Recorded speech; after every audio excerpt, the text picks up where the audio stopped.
Yo, King of the Pit TV, what's good, people?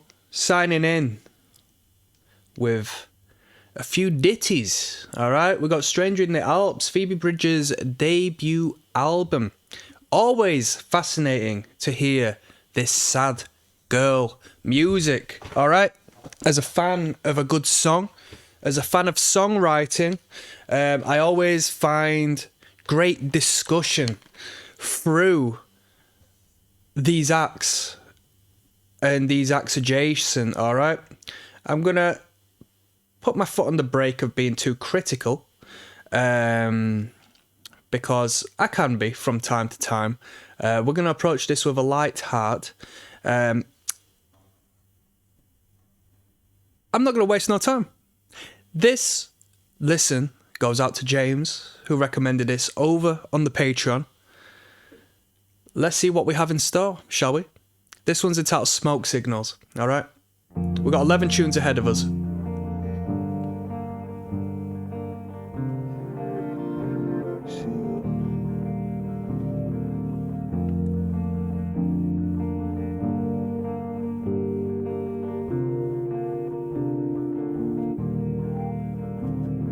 I went with you up to the place you grew up. This song was written about me, by the way, people. And we spent a week in the cold, just long enough to walden it with you. Any longer it would've got old.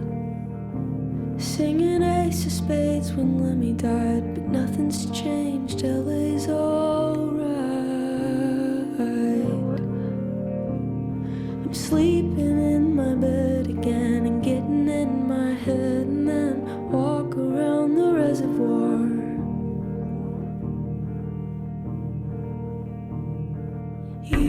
Oh, someone says here with no acknowledgement, no responses, no thumbs up, no thumbs down. Cool ghost colour. Hint, she's dead. Oh, what if Phoebe Bridgers is a ghost? You must have been looking for me, sending smoke signals, pelicans circling, burning trash out on the beach.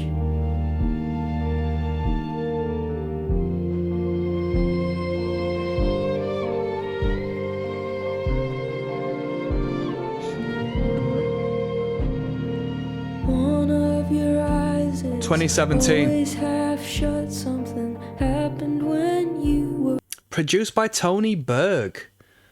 I think we listened to another record not so long back that was produced by Tony Berg.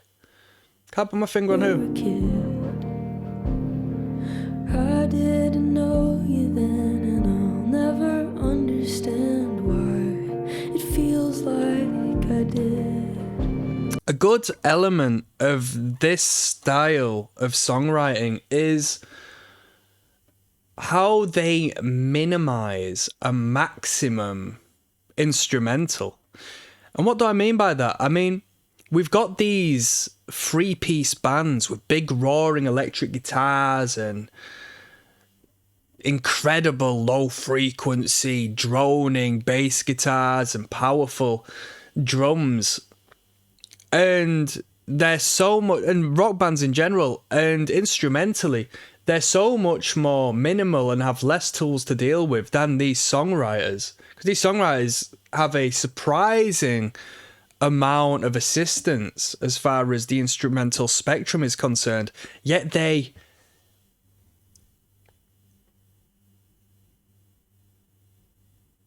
just allow them to blend into the soundscape as opposed to stand bold asking for your attention, because the attention should be raised to the lyrical content and the writer, well, not the writer, but the singer of the song.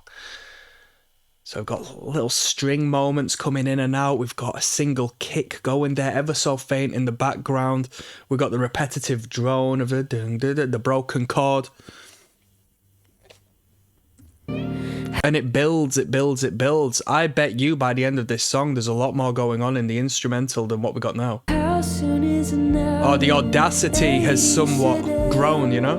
You slept inside of it because your dad lived in a campground in the back of a van. You said that song will creep you out until you're dead. And you... Right, I'm going to have to pause this for a moment because Common Revolt did a video entitled The Disappearance of Phoebe Bridgers. And considering someone in the comments section has said she's dead, I'm just going to check something out for a moment. Hold on. Okay, so it says she's taken a step away from the spotlight. Fair play, fair play. Do you know what? When artists do this, not to say that this is the case, but when an artist does this, of this stature, she could be also writing for other artists, right? Ghost writing. Pardon the pun, alright? Must have been looking for me, sending smoke signals, pelicans circling, burning trash out on the beach.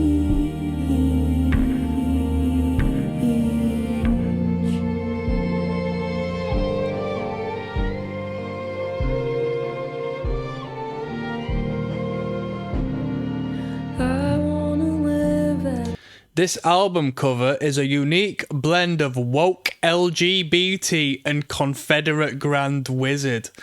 Oh, jeez, we got 4 responses. Oh, no. We got 4 replies. Oh. Don't bring politics here.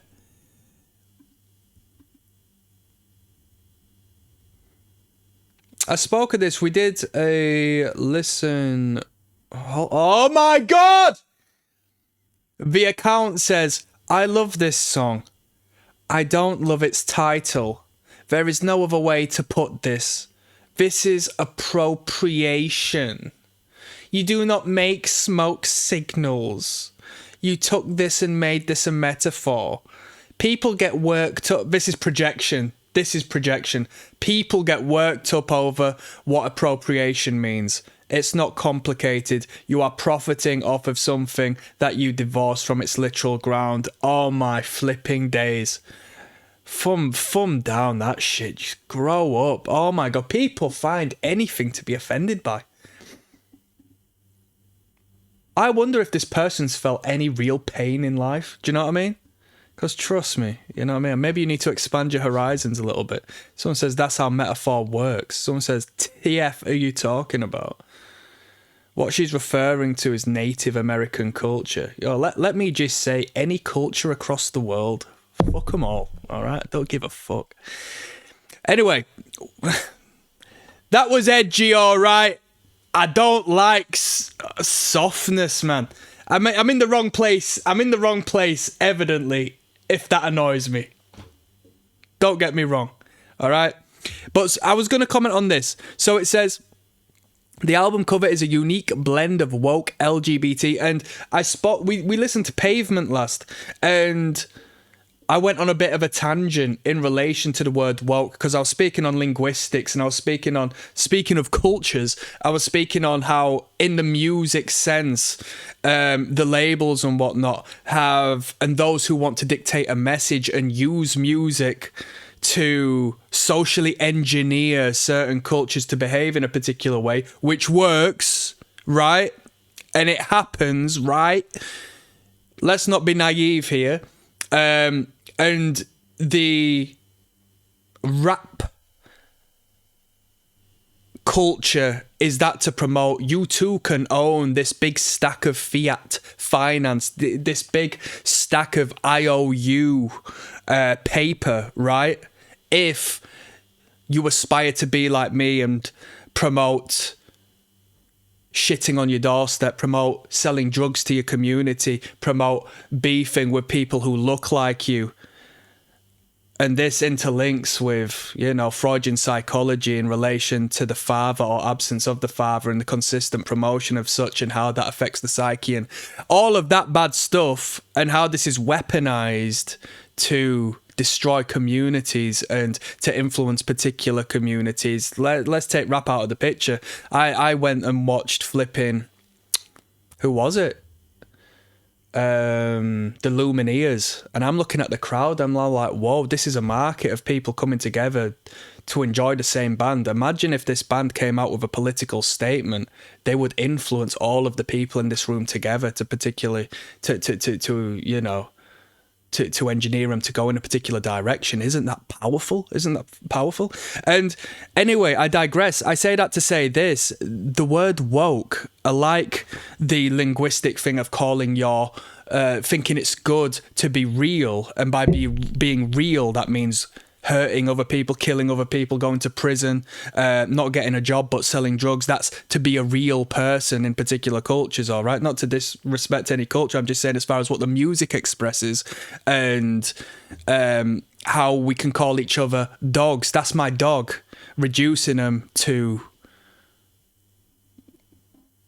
whatever you reduce them to, and calling your women bitches and so on and so forth, which links to pimp culture, and it links with, you know, they took it from the aristocracy because the bitches and the hoes and stuff, and the structural hierarchy interlinks with aristocracy and stuff like that. So that's where they got their linguistics from. But this use of words and changing it. So woke initially meant to have your third eye open. It initially meant to be awoken, to be awoke to the nonsense, and to be arguably a bit of a conspiracy theorist, or what you should call them, a critical thinker, right? Because conspiracy theorist in itself has been utilized to speak on someone who's a bit of a nut job, when actually it's the counter opposite. And now woke is being used in a completely ridiculous manner to label the left wing and progressive politics. And I don't know how that is a term that's now been attached onto that, but it's a deterioration of what it once was, and now it just makes no sense.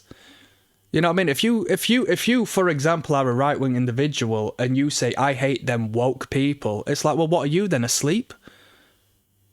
Like, it's not a term, it's not a derogatory term, is it really? It's quite the positive.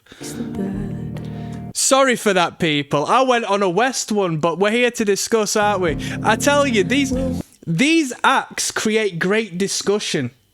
Whether you like it or hate it, right? Whether you love it or hate it, these acts, to me, create great discussion because they engage emotionally with a market, as opposed to saying, oh, I love the guitars, oh, I love the drums. Instead, it's like, these lyrics speak to me. This person speaks to me. So there's a very human engagement here, and I love that. I love that. Watch TV while the lights on the street put all the stars to death.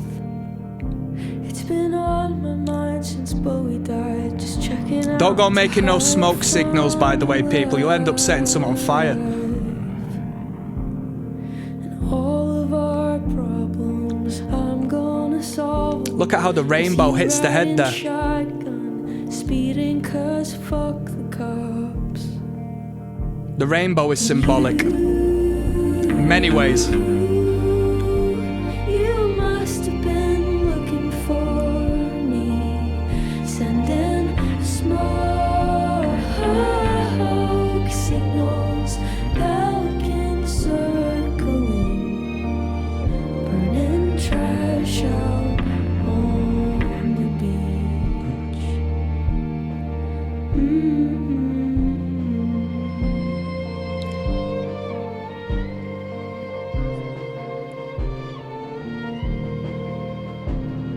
I buried a hatchet, it's coming up lavender. The future's unwritten, the past is a corridor. I'm at the exit, looking back through the hall. You are anonymous, I am a concrete wall.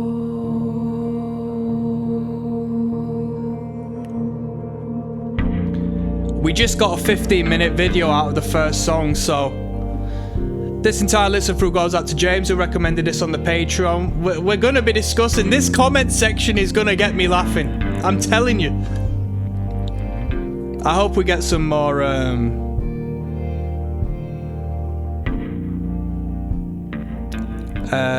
socially correct commentary, to be honest with you. That'd be very pleasing. But that was the introduction. Quite a westernized guitar there, like a cowboy western. Bong bong, like the Shadows, you know. That was the introduction. You might comment saying, oh, why didn't you reference the lyrical content and so forth? Because I'm more of an instrumental sort of dude. I'm a guitarist at heart, you know. Well, prior to the guitars, I started learning the drums, so I pay attention to the instrument before the lyric. Lyric is like low on the totem pole there. All right, we got Motion Sickness coming up next.